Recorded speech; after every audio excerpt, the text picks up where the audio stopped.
Status pistol yang digunakan untuk menembak bos rental mobil Ilyas Abdurrahman dan temannya, Ramli, di rest area Balaraja kilometer 45 Tol Tangerang Merak Kamis, 2 Januari 2025, lalu, menguak sosok pemiliknya. Pemilik pistol adalah seorang anggota TNI Angkatan Laut, AL. Hal itu disampaikan Panglima Komando Armada, Kowarmada, RI, Laksamana Madya TNI Deni Hendrata, saat konferensi pers di Markas Kowarmada, Jakarta Pusat, Senin, 6 Januari 2025. Mulanya, Deni menjelaskan, ada 3 oknum TNI AL yang terlibat penembakan Ilyas dan Ramli. 2 diantaranya berpangkat Sersan 1, Sertu, dan merupakan prajurit pasukan elit Komando Pasukan Katak, Kopaska. Sedangkan satu lainnya berpangkat Tamtama Kelasi Kepala, KLK.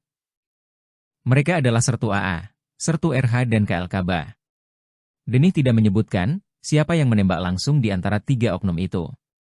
Hanya saja, dari hasil penyelidikan dipastikan, penembak Ilyas maupun Ramli adalah 1 orang. Sementara, Deni menjelaskan bahwa status pistol adalah milik AA yang seorang ajudan. Lagi-lagi, Deni tidak mengungkapkan pelaku ajudan dari siapa. Pistol tersebut merupakan inventaris alias resmi milik satuan. Deni memastikan, penggunaan pistol tersebut resmi berdasar surat tugas. Kendati pemilik pistol dipastikan AA, namun penggunanya bukan dia. Saat peristiwa penembakan terjadi, AA yang baru keluar dari toilet rest area Balaraja, langsung disergap Ilyas dan tim, termasuk anaknya, Aga Muhammad Nasruddin. Dalam keadaan AA dipiting, meletus tembakan, hingga Ilyas dan Ramli tumbang. Pistol milik AA digunakan pamannya, salah satu di antara 2 oknum TNI AL, RA atau BA. Seperti diketahui, setelah penembakan terjadi, Ilyas tewas saat dalam perjalanan menuju RSUD Balaraja. Sementara Ramli selamat dan saat ini dalam penanganan medis intensif di Rumah Sakit Cipto Mangunkusumo, RSCM.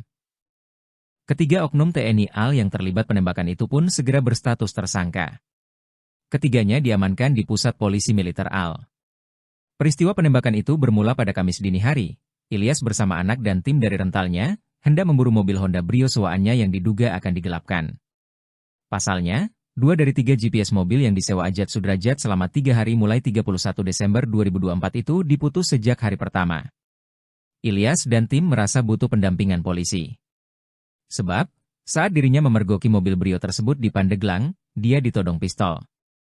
Orang dari dalam Brio mengaku anggota TNI AL sambil mengarahkan senjata apinya ke kepala Ilyas. Alih-alih mendapat pendampingan dari polisi, pihak Polsek Cinangka justru menolak. Pemburuan sampai di rest area Balaraja. Brio sudah berpindah tangan dari Ajat kepada sosok yang mengaku TNI AL.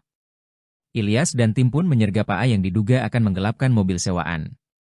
Melihat AA dalam kepungan, salah satu dari 2 oknum TNI AL yang berada di mobil berbeda pun meletuskan tembakan hingga menewaskan Ilyas dan melukai Ramli.